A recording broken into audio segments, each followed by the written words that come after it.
श्री गणेशाय नमः। अथ श्री प्रदोष स्तोत्रम्। जय देव जगन्नाथ, जय शंकर शाश्वता,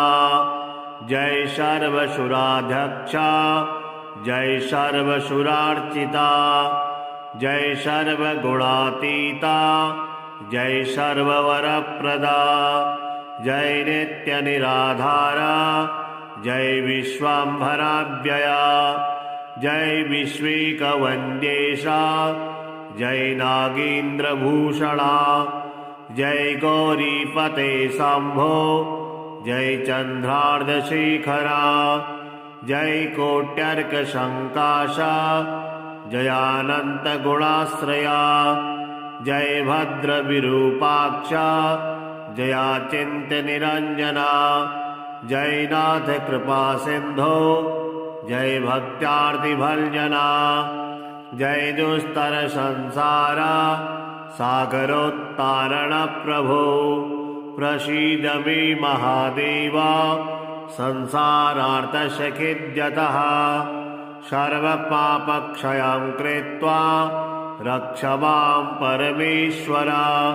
महादारिद्र्यमग्नस्य महापापहतस्य च, महाशोकनिविष्टस्य महारोगातुरस्य च, ऋणभारपरीतस्य दह्यमानस्य कर्मभिः, ग्रही प्रपीड्यमानस्य प्रसीद मम शङ्कर, दरिद्रः प्रार्थयेद्देवां प्रदोषे गिरिजापतिम्, अर्थाढ्युवाथ राजा वा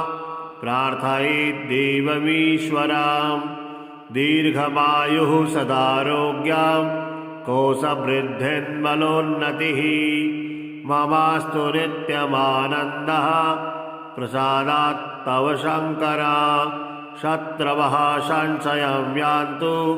प्रसीदन्तु मम प्रजा, नश्यन्तु दशवो राष्ट्रे जनाः सन्तु निरापदः, दुर्भिक्षमरिसन्तापा समं यान्तु महीतले, सर्वस्य समृद्धिश्च भूयात् सुखमयाद्दिशः, एवमाराधयेद्देवं पूजान्ते गिरिजापतिम्, ब्राह्मणान् भोजयेत् पश्चात् दक्षिणाभीश्च पूजयेत्, सर्वपापक्षयकरी सर्वरोगनिवारणी, शिवपूजा मयाख्याता सर्वाभीष्टफलप्रदा, जय देव जगन्नाथ, जय शंकर शाश्वता, जय सर्वसुराध्यक्ष, जय सर्वसुरार्चिता, जय सर्वगुणातीता, जय सर्ववरप्रदा, जय नित्यनिराधारा, जय विश्वाम्भराव्यया, जय विश्वेकवन्द्येशा, जय नागेन्द्रभूषणा, जय गौरीपते शम्भो, जय चन्द्रार्धशेखरा, जय कोट्यर्कशङ्काशा, जयानन्तगुणाश्रया, जय भद्रविरूपाक्षा, जयाचिन्त्यनिरञ्जना, जय नाथ कृपासिन्धो, जय भक्त्यार्तिभञ्जना, जय दुस्तर संसारा सागरोत्तारणप्रभो, प्रसीद मे महादेवा संसारार्तशखिद्यतः, सर्वपापक्षयं कृत्वा रक्ष मां परमेश्वर, महादारिद्र्यमग्नस्य महापापहतस्य च, महाशोकनिविष्टस्य महारोगातुरस्य च, ऋणभारपरीतस्य दह्यमानस्य कर्मभिः, ग्रही प्रपीड्यमानस्य प्रसीद मम शङ्कर, दरिद्रः प्रार्थयेद्देवां प्रदोषे गिरिजापतिम्, अर्थाढ्युवाथ राजा वा प्रार्थयेद्देवमीश्वरां दीर्घमायुः सदारोग्यां कोशवृद्धिर्बलोन्नतिः ममास्तु नित्यमानन्दः प्रसादात् तव शङ्करा शत्रवः संशयं यान्तु प्रसीदन्तु मम प्रजा नश्यन्तु दशवो राष्ट्रे जनाः सन्तु निरापदः दुर्भिक्षमरिसन्तापा समं यान्तु महीतले सर्वस्य समृद्धिश्च भूयात् सुखमयाद्दिशः एवमाराधयेद्देवां पूजान्ते गिरिजापतिं ब्राह्मणान् भोजयेत् पश्चात् दक्षिणाभीश्च पूजयेत् सर्वपापक्षयकरी सर्वरोगनिवारणी शिवपूजा मयाख्याता सर्वाभीष्टफलप्रदा जय देव जगन्नाथ जय शंकर शाश्वता जय सर्वसुराध्यक्षा जय सर्वसुरार्चिता जय सर्वगुणातीता जय सर्ववरप्रदा जय नित्यनिराधारा जय विश्वाम्भराव्यया जय विश्वेकवन्द्येशा जय नागेन्द्रभूषणा जय गौरीपते शम्भो जय चन्द्रार्धशेखरा जय कोट्यर्कशङ्काशा जयानन्तगुणाश्रया जय भद्रविरूपाक्षा जयाचिन्त्यनिरञ्जना जय नाथ कृपासिन्धो जय भक्त्यार्तिभञ्जना जय दुस्तरसंसारा सागरोत्तारणप्रभो प्रसीद मे महादेवा संसारार्तशखिद्यतः सर्वपापक्षयं कृत्वा रक्ष मां परमेश्वरा महादारिद्र्यमग्नस्य महापापहतस्य च महाशोकनिविष्टस्य महारोगातुरस्य च ऋणभारपरीतस्य दह्यमानस्य कर्मभिः ग्रहे प्रपीड्यमानस्य प्रसीद मम शङ्करा दरिद्रः प्रार्थयेद्देवां प्रदोषे गिरिजापतिम् अर्थाढ्योवाथ राजा वा प्रार्थयेद्देवमीश्वरां दीर्घमायुः सदारोग्यां कोशवृद्धिर्बलोन्नतिः ममास्तु नित्यमानन्दः प्रसादात् तव शङ्करा शत्रवः संशयं यान्तु प्रसीदन्तु मम प्रजा नश्यन्तु दशवो राष्ट्रे जनाः सन्तु निरापदः दुर्भिक्षमरिसन्तापा समं यान्तु महीतले सर्वस्य समृद्धिश्च भूयात् सुखमयाद्दिशः एवमाराधयेद्देवां पूजान्ते गिरिजापतिं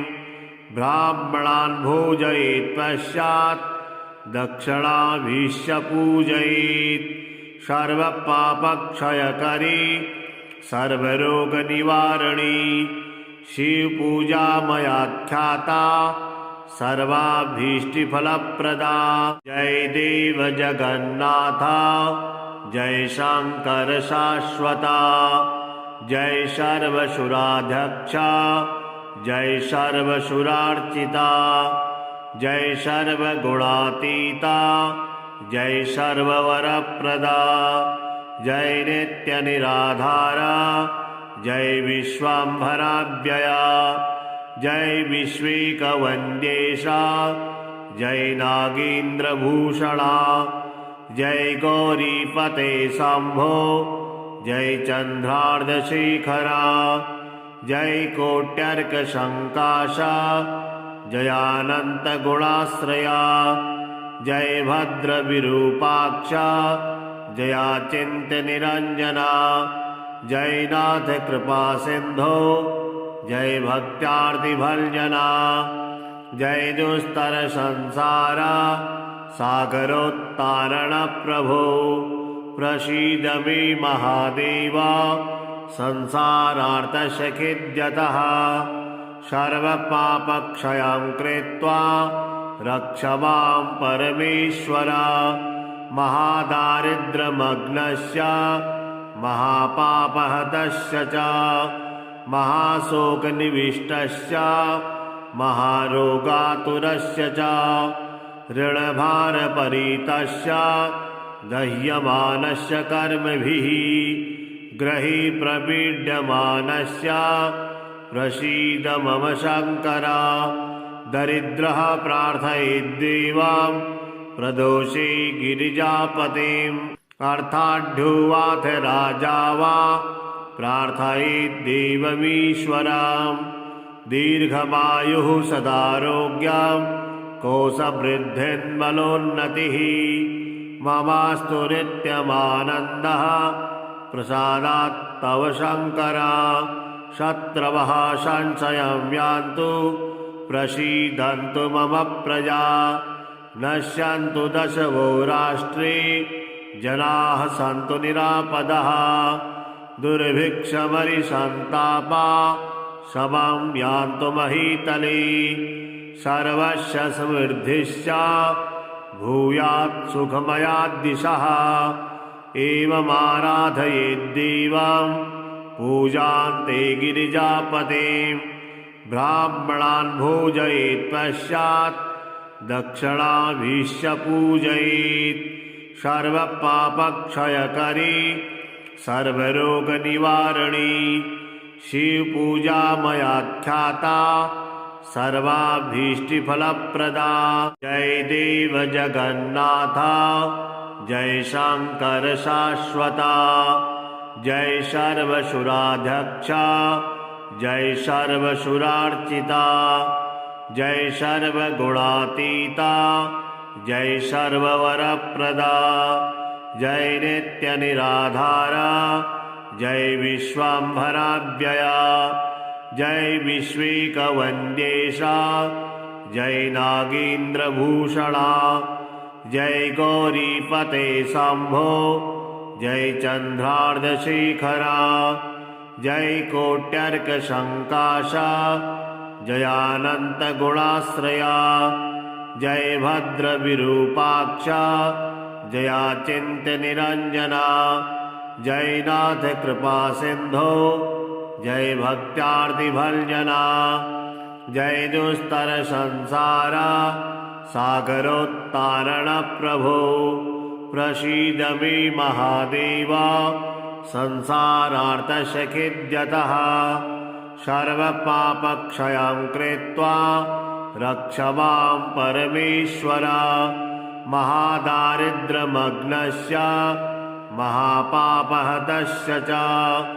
महाशोकनिविष्टस्य महारोगातुरस्य च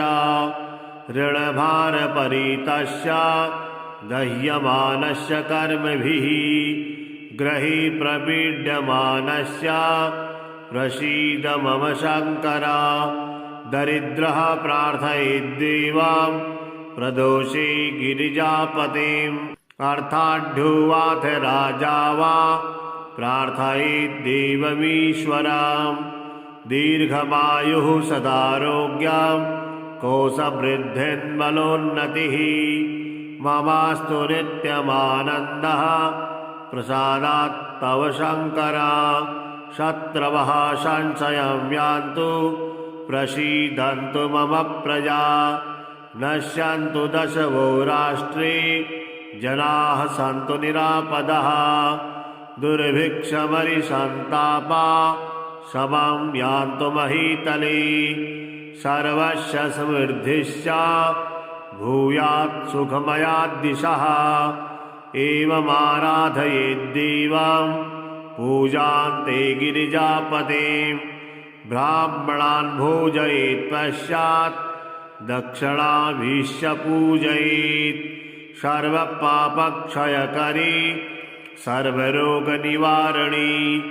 शिवपूजा मयाख्याता सर्वाभीष्टफलप्रदा। जय देव जगन्नाथ जय शंकर शाश्वता। जय सर्वसुराध्यक्ष जय सर्वसुरार्चिता। जय सर्वगुणातीता जय सर्ववरप्रदा। जय नित्यनिराधारा जय विश्वाम्भराव्यया।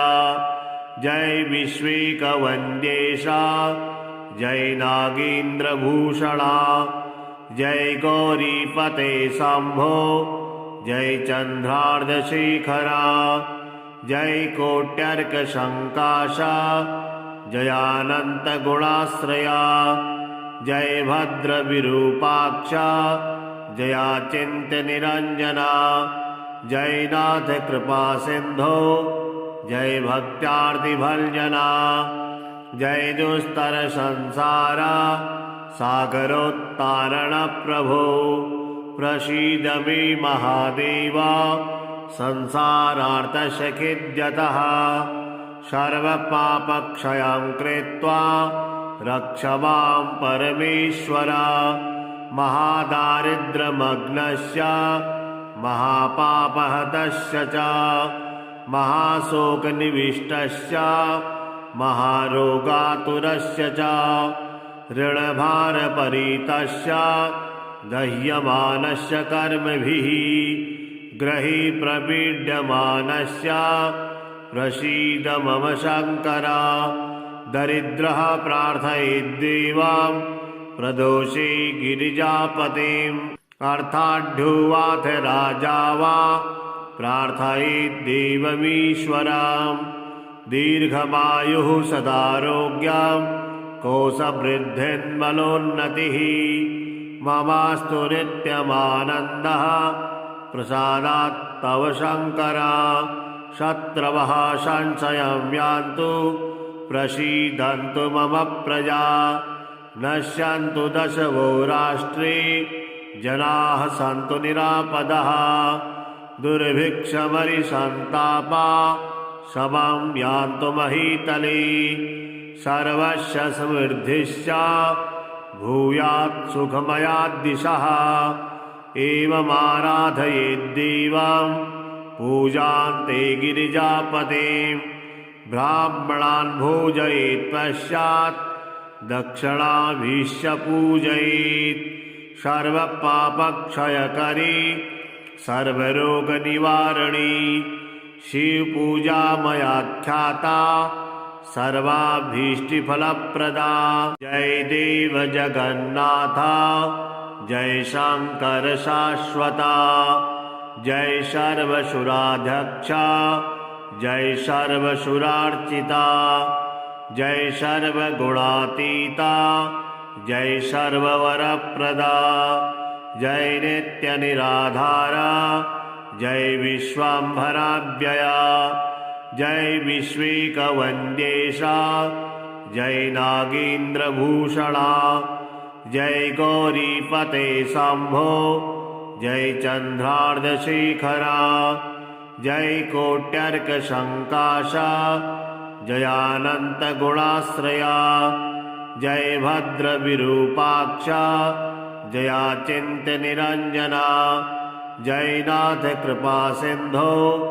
जय भक्त्यार्तिभञ्जना। जय दुस्तर संसारा सागरोत्तारणप्रभो। प्रसीद मे महादेव संसारार्तशखिद्यतः। सर्वपापक्षयं कृत्वा रक्ष मां परमेश्वर। महादारिद्र्यमग्नस्य महापापहतस्य च महाशोकनिविष्टस्य महारोगातुरस्य च ऋणभारपरीतस्य दह्यमानस्य कर्मभिः ग्रही प्रपीड्यमानस्य प्रसीद मम शङ्कर। दरिद्रः प्रार्थयेद्देवां प्रदोषे गिरिजापतिम्। अर्थाढ्युवाथ राजा वा प्रार्थयेद्देवमीश्वरम्। दीर्घमायुः सदारोग्यं कोशवृद्धिर्बलोन्नतिः ममास्तु नित्यमानन्दः प्रसादात् तव शङ्कर शत्रवः संशयं यान्तु प्रसीदन्तु मम प्रजा नश्यन्तु दशवो राष्ट्रे जनाः सन्तु निरापदः दुर्भिक्षमरिसन्तापा समं यान्तु महीतले सर्वस्य समृद्धिश्च भूयात् सुखमयात् दिशः एवमाराधयेद्देवं पूजान्ते गिरिजापते ब्राह्मणान् भोजयेत् पश्चात् दक्षिणाभीश्च पूजयेत् सर्वपापक्षयकरी सर्वरोगनिवारणी शिवपूजा मयाख्याता सर्वाभीष्टफलप्रदा जय देव जगन्नाथ जय शंकर शाश्वता जय सर्वसुराध्यक्ष जय सर्वसुरार्चिता जय सर्वगुणातीता जय सर्ववरप्रदा जय नित्यनिराधारा जय विश्वाम्भराव्यया जय विश्वेकवन्द्येशा जय नागेन्द्रभूषणा जय गौरीपते शम्भो जय चन्द्रार्धशेखरा जय कोट्यर्कशङ्काशा जयानन्तगुणाश्रया जय भद्रविरूपाक्षा जयाचिन्त्यनिरञ्जना जय नाथ कृपासिन्धो जय भक्त्यार्तिभञ्जना जय दुस्तर संसारा सागरोत्तारणप्रभो प्रसीद मे महादेव संसारार्तशखिद्यतः सर्वपापक्षयं कृत्वा रक्ष मां परमेश्वर महादारिद्र्यमग्नस्य महापापहतस्य च महाशोकनिविष्टस्य महारोगातुरस्य च ऋणभारपरीतस्य दह्यमानस्य कर्मभिः ग्रही प्रपीड्यमानस्य प्रसीद मम शङ्कर दरिद्रः प्रार्थयेद्देवं प्रदोषे गिरिजापतिम् अर्थाढ्योवाथ राजा वा प्रार्थयेद्देवमीश्वरं दीर्घमायुः सदारोग्यं कोशवृद्धिर्बलोन्नतिः ममास्तु नित्यमानन्दः प्रसादात् तव शङ्कर शत्रवः संशयं यान्तु प्रसीदन्तु मम प्रजा नश्यन्तु दशवो राष्ट्रे जनाः सन्तु निरापदः दुर्भिक्षमरिसन्तापा समं यान्तु महीतले सर्वस्य समृद्धिश्च भूयात् सुखमयात् दिशः एवमाराधयेद्देवं पूजान्ते गिरिजापते ब्राह्मणान् भोजयेत् पश्चात् दक्षिणाभीश्च पूजयेत् सर्वपापक्षयकरी सर्वरोगनिवारणी शिवपूजा मयाख्याता सर्वाभीष्टफलप्रदा जय देव जगन्नाथ जय शंकर शाश्वता जय सर्वसुराध्यक्ष जय सर्वसुरार्चिता जय सर्वगुणातीता जय सर्ववरप्रदा जय नित्यनिराधारा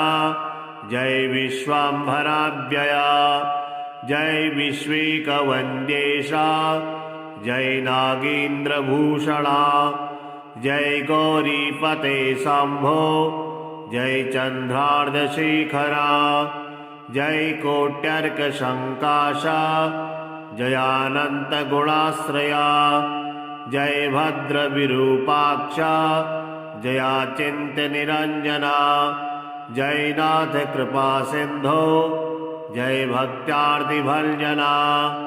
जय दुस्तर संसारा सागरोत्तारणप्रभो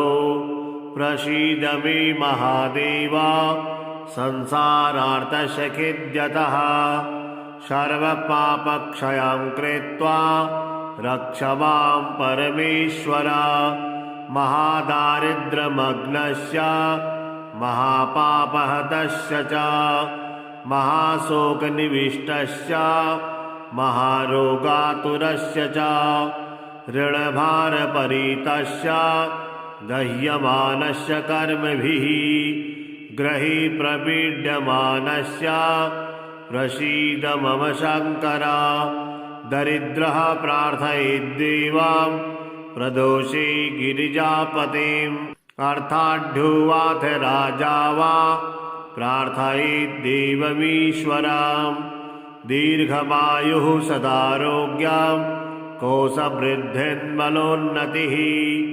ममास्तु नित्यमानन्दः प्रसादात् तव शङ्कर शत्रवः संशयं यान्तु प्रसीदन्तु मम प्रजा नश्यन्तु दशवो राष्ट्रे जनाः सन्तु निरापदः दुर्भिक्षमरिसन्तापा समं यान्तु महीतले सर्वस्य समृद्धिश्च भूयात् सुखमयाद्दिशः एवमाराधयेद्देवं पूजान्ते गिरिजापतिं ब्राह्मणान् भोजयेत् पश्चात् दक्षिणाभीश्च पूजयेत् सर्वपापक्षयकरी सर्वरोगनिवारणी शिवपूजा मयाख्याता सर्वाभीष्टफलप्रदा जय देव जगन्नाथ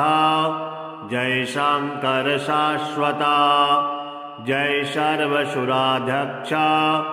जय सर्वसुरार्चिता जय सर्वगुणातीता जय सर्ववरप्रदा जय नित्यनिराधारा जय विश्वाम्भराव्यया जय विश्वेकवन्द्येशा जय नागेन्द्रभूषणा जय गौरीपते शम्भो जय चन्द्रार्धशेखरा जय कोट्यर्कशङ्काशा जयानन्तगुणाश्रया जय भद्रविरूपाक्षा जयाचिन्त्यनिरञ्जना जय नाथ कृपासिन्धो जय भक्त्यार्तिभञ्जना जय दुस्तर संसारा सागरोत्तारणप्रभो प्रसीद मे महादेव संसारार्तशखिद्यतः सर्वपापक्षयं कृत्वा रक्ष मां परमेश्वर महादारिद्र्यमग्नस्य महापापहतस्य च महाशोकनिविष्टस्य महारोगातुरस्य च ऋणभारपरीतस्य दह्यमानस्य कर्मभिः ग्रही प्रपीड्यमानस्य प्रसीद मम शङ्कर दरिद्रः प्रार्थयेद्देवां प्रदोषे गिरिजापतिम् अर्थाढ्युवाथ राजा वा प्रार्थयेद्देवमीश्वरम् दीर्घमायुः सदारोग्यं कोशवृद्धिर्बलोन्नतिः ममास्तु नित्यमानन्दः प्रसादात् तव शङ्कर शत्रवः संशयं यान्तु प्रसीदन्तु मम प्रजा नश्यन्तु दशवो राष्ट्रे जनाः सन्तु निरापदः दुर्भिक्षमरिसन्तापा समं यान्तु महीतले सर्वस्य समृद्धिश्च भूयात् सुखमयाद्दिशः एवमाराधयेद्देवं पूजान्ते गिरिजापतिं ब्राह्मणान् भोजयेत् पश्चात् दक्षिणाभीश्च पूजयेत् सर्वपापक्षयकरी सर्वरोगनिवारणी शिवपूजा मयाख्याता सर्वाभीष्टफलप्रदा जय देव जगन्नाथ जय शंकर शाश्वता, जय सर्वसुराध्यक्षा, जय सर्वसुरार्चिता, जय सर्वगुणातीता, जय सर्ववरप्रदा, जय नित्यनिराधारा, जय विश्वाम्भराव्यया, जय विश्वेकवन्द्येशा, जय नागेन्द्रभूषणा, जय गौरीपते शम्भो, जय चन्द्रार्धशेखरा, जय कोट्यर्कसङ्काशा, जयानन्तगुणाश्रया,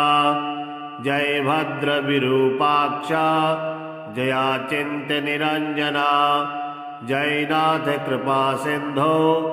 जय भक्त्यार्तिभञ्जना, जय दुस्तर संसारा सागरोत्तारणप्रभो, प्रसीद मे महादेव संसारार्तशखिद्यतः, सर्वपापक्षयं कृत्वा रक्ष मां परमेश्वर, महादारिद्र्यमग्नस्य महापापहतस्य च, महाशोकनिविष्टस्य महारोगातुरस्य च, ऋणभारपरीतस्य दह्यमानस्य कर्मभिः, ग्रही प्रपीड्यमानस्य प्रसीद मम शङ्कर, दरिद्रः प्रार्थयेद्देवां प्रदोषे गिरिजापतिम्, अर्थाढ्युवाथ राजा वा प्रार्थयेद्देवमीश्वरम्, दीर्घमायुः सदारोग्यं कोशवृद्धिर्बलोन्नतिः, ममास्तु नित्यमानन्दः प्रसादात् तव शङ्कर, शत्रवः संशयं यान्तु प्रसीदन्तु मम प्रजा, नश्यन्तु दशवो राष्ट्रे जनाः सन्तु निरापदः, दुर्भिक्षमरिसन्तापा समं यान्तु महीतले, सर्वस्य समृद्धिश्च भूयात् सुखमयात् दिशः, एवमाराधयेद्देवं पूजान्ते गिरिजापतिं, ब्राह्मणान् भोजयेत् पश्चात् दक्षिणाभीश्च पूजयेत्, सर्वपापक्षयकरी सर्वरोगनिवारणी, शिवपूजा मयाख्याता सर्वाभीष्टफलप्रदा, जय देव जगन्नाथ, जय शंकर शाश्वता, जय सर्वसुराध्यक्षा, जय सर्वसुरार्चिता, जय सर्वगुणातीता, जय सर्ववरप्रदा, जय नित्यनिराधारा, जय विश्वाम्भराव्यया, जय विश्वेकवन्द्येशा, जय नागेन्द्रभूषणा, जय गौरीपते शम्भो, जय चन्द्रार्धशेखरा, जय कोट्यर्कसङ्काशा, जयानन्तगुणाश्रया, जय भद्रविरूपाक्षा, जयाचिन्त्यनिरञ्जना, जय नाथ कृपासिन्धो, जय भक्त्यार्तिभञ्जना, जय दुस्तर संसारा सागरोत्तारणप्रभो, प्रसीद मे महादेव संसारार्तशखिद्यतः, सर्वपापक्षयं कृत्वा रक्ष मां परमेश्वर, महादारिद्र्यमग्नस्य महापापहतस्य च, महाशोकनिविष्टस्य महारोगातुरस्य च, ऋणभारपरीतस्य दह्यमानस्य कर्मभिः, ग्रही प्रपीड्यमानस्य प्रसीद मम शङ्कर, दरिद्रः प्रार्थयेद्देवां प्रदोषे गिरिजापतिम्, अर्थाढ्युवाथ राजा वा प्रार्थयेद्देवमीश्वरम्, दीर्घमायुः सदारोग्यं कोशवृद्धिर्बलोन्नतिः, ममास्तु नित्यमानन्दः प्रसादात् तव शङ्कर शत्रवः संशयं यान्तु प्रसीदन्तु मम प्रजा नश्यन्तु दशवो राष्ट्रे जनाः सन्तु निरापदः दुर्भिक्षमरिसन्तापा समं यान्तु महीतले सर्वस्य समृद्धिश्च भूयात् सुखमयाद्दिशः एवमाराधयेद्देवं पूजान्ते गिरिजापतिं ब्राह्मणान् भोजयेत् पश्चात् दक्षिणाभीश्च पूजयेत् सर्वपापक्षयकरी सर्वरोगनिवारणी शिवपूजा मयाख्याता सर्वाभीष्टफलप्रदा जय देव जगन्नाथ जय शंकर शाश्वता जय सर्वसुराध्यक्ष जय सर्वसुरार्चिता जय सर्वगुणातीता जय सर्ववरप्रदा जय नित्यनिराधारा जय विश्वाम्भराव्यया जय विश्वेकवन्द्येशा जय नागेन्द्रभूषणा जय गौरीपते शम्भो जय चन्द्रार्धशेखरा जय कोट्यर्कसङ्काशा जयानन्तगुणाश्रया जय भद्रविरूपाक्षा जयाचिन्त्यनिरञ्जना जय नाथ कृपासिन्धो जय भक्त्यार्तिभञ्जना जय दुस्तरसंसारा सागरोत्तारणप्रभो प्रसीद मे महादेव संसारार्तशखिद्यतः सर्वपापक्षयं कृत्वा रक्ष मां परमेश्वर महादारिद्र्यमग्नस्य महापापहतस्य च महाशोकनिविष्टस्य महारोगातुरस्य च ऋणभारपरीतस्य दह्यमानस्य कर्मभिः ग्रही प्रपीड्यमानस्य प्रसीद मम शङ्कर दरिद्रः प्रार्थयेद्देवं प्रदोषे गिरिजापतिम् अर्थाढ्योऽथ राजा वा प्रार्थयेद्देवमीश्वरं दीर्घमायुः सदारोग्यं कोशवृद्धिर्बलोन्नतिः ममास्तु नित्यमानन्दः प्रसादात् तव शङ्कर शत्रवः संशयं यान्तु प्रसीदन्तु मम प्रजा नश्यन्तु दशवो राष्ट्रे जनाः सन्तु निरापदः दुर्भिक्षमरिसन्तापा समं यान्तु महीतले सर्वस्य समृद्धिश्च भूयात् सुखमयाद्दिशः एवमाराधयेद्देवं पूजान्ते गिरिजापतिं ब्राह्मणान् भोजयेत् पश्चात् दक्षिणाभीश्च पूजयेत् सर्वपापक्षयकरी सर्वरोगनिवारणी शिवपूजा मयाख्याता सर्वाभीष्टफलप्रदा